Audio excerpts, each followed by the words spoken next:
mountain and heading further west. So the heat is going to rise today, the humidity is going to rise. So with diabetes, that means more sweat, more energy being burned through the heat later on in the day. Could mean more potential risk of a hypo. So we got to carb up, particularly the later stages. I'd rather have it high rather than low because I have an issue with hypos. I was very much exposed to hypos on a frequent basis. We're gonna have breakfast and I'm gonna have a correction. My muscles are a bit aching. I feel a little bit tired. I woke up at 3 a.m. and I watched the stars at the beginning and they were beautiful. We have beautiful sunrise now. And yeah, my night was pretty good. I slept very well, full 7 hours, and my sugars were awesome. Same thing as Mo. I reduced my basal. I think a little too much. Was high all night, peeing and sweating and not feeling great. Hello, so the first day it was very hard for me because at night I was feeling terrible of my knees and all of my legs. But then yesterday, that was the second day, I started feeling better and better. We did some stretches with Mo. So today I feel amazing and I'm very excited to finish. And we saw a lot of nature and a lot of landscapes and I loved it.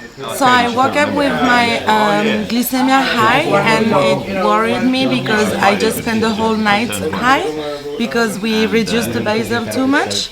So I'm trying to get back to a normal glycemia, so I might have to check for my hypos in case I put too much. And the main thing that worries me is the heat. I'm making sure I can walk without having beef red thighs. If the sun don't shine there, let's lube it up.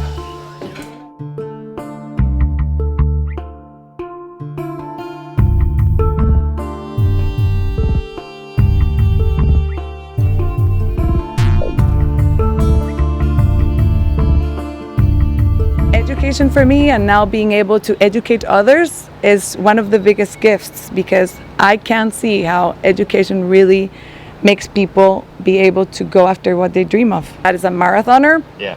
And he just sat with me and he said, Danny, I think life with diabetes is most like a marathon.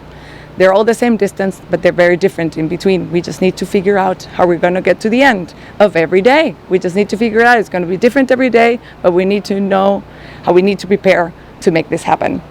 And I guess their support just allowed me to believe in myself. Buenos días. Buenos días.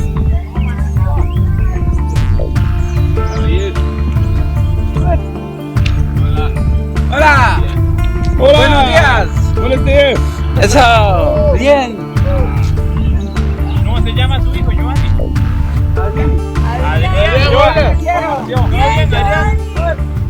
But you can counter fear with preparation. Yeah.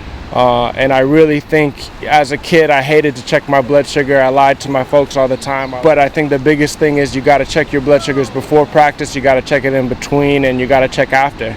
And the goal should be to maintain in-range blood sugars the whole time, and not start high and finish low, or start low and finish high. I think overall this is a test of how do we maintain blood glucose in high stress situations. I never done this activity before in my life, so I actually put myself in a limit, but at the end I noticed that I got it and I can do it, and it was amazing to doing it.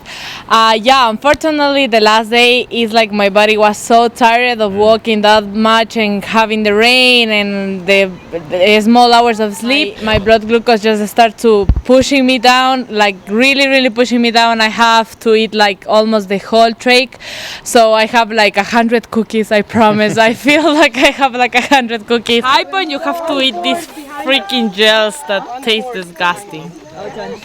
So just. But Danny,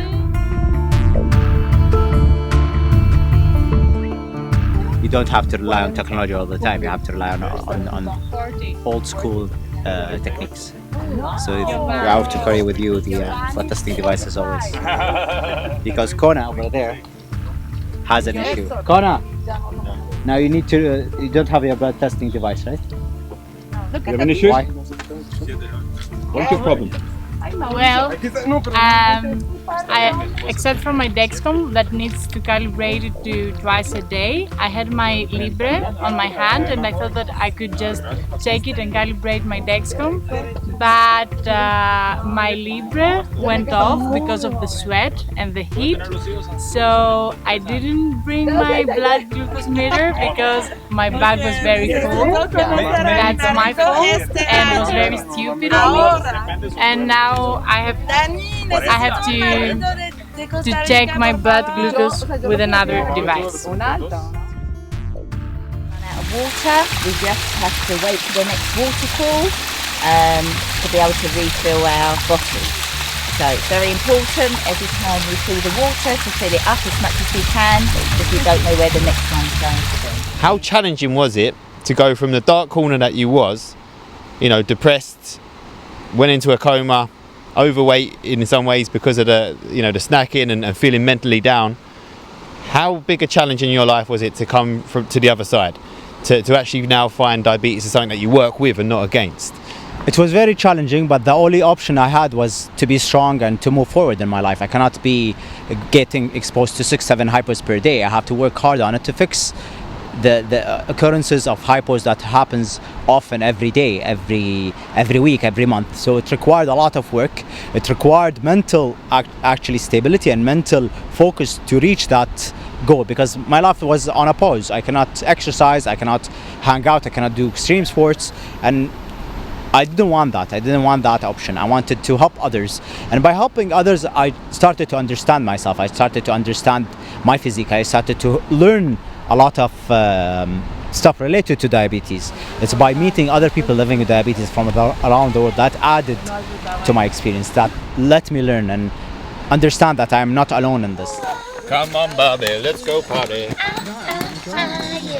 When I was diagnosed, it was 1987, and what we had, well, we had nothing. We had no blood sugar meters, we had no insulin pumps, no pens, no insulin analogs. We had very, very poor management, and because I was only 16 months old, I was very tiny, small child, my insulin requirements were very low, and actually my parents were constantly afraid that they will deliver too much insulin because they were using these glassy syringes that were not very accurate. My mom was constantly worried that I will just collapse, and actually it happened 3 times when I was a really young child. Severe hypos are not the best experience in your life. It's very tough, and especially it's very, very difficult for your family and carers. When we have insulin analogs, when we have absolutely amazing tools that are so accurate, like insulin pumps, even insulin pens, they allow you to inject 0.5 insulin unit. Insulin pumps can allow you to put 0.1 insulin unit, which is amazing comparing to 5 or 10 that my parents had to deliver at once.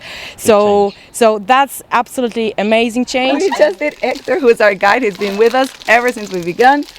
His first glucose test, and he's doing great. He's in 104. He had a big breakfast. He's being active, and he's doing great. So you could probably remember better than anyone else what it was like for the first time in your life to have a hypo. So I was diagnosed in December 2016, and I was admitted in DK in the ER, and then I stayed for 4 days in the diabetic department, and they taught me everything, and I still hadn't had any hypo, and I was very scared to leave the hospital without knowing what it was, because we had been talking about it for 6 days, and I was like, I don't know what it is. What is the feeling to be left alone and like go in the streets with this condition that I knew nothing about? I am packing my suitcase, and it's the first time that I'm really moving since 6 days, like not staying in my bed. And maybe 20 minutes later, I feel like all my energy is gone, like I'm going to die. And then I knew, I'm like, wow, this is so powerful. Ready for this rain to cool us down, but I'm more ready to take my shoes off. I'm not afraid of hypos, so I am not the person that make myself go high to prevent the hypo. That don't happen. But I realized how the body works and why a seizure could happen. And it's because if you stop eating for so many time that your body has no enough reserves in the liver. Okay. So when you have not enough reserves in the liver and you go low, you will have a seizure. So what I've learned, and one of the reasons that I also study nutrition and everything, is the main relation that it has with diabetes, and how constantly being sure that you eat and you put attention to your body. I've learned that I need to take care of myself and be always conscious every day, even when I'm busy, that I need to take care of myself to prevent any emergency.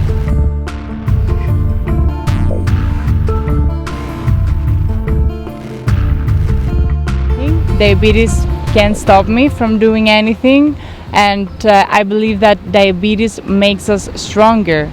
We were a group of people that we all had diabetes, but together we were so strong. Everyone, even the people that were not so athletic, even the people that were athletic, it was a challenging trekking, but we all managed to finish because we helped each other, and we were all giving strength to each other, and that is very important.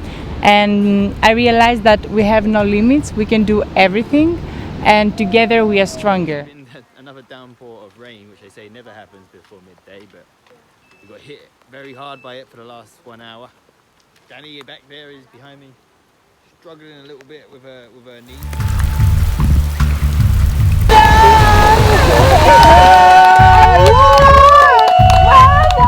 And thank you, Lucas, for being the best sport in the world.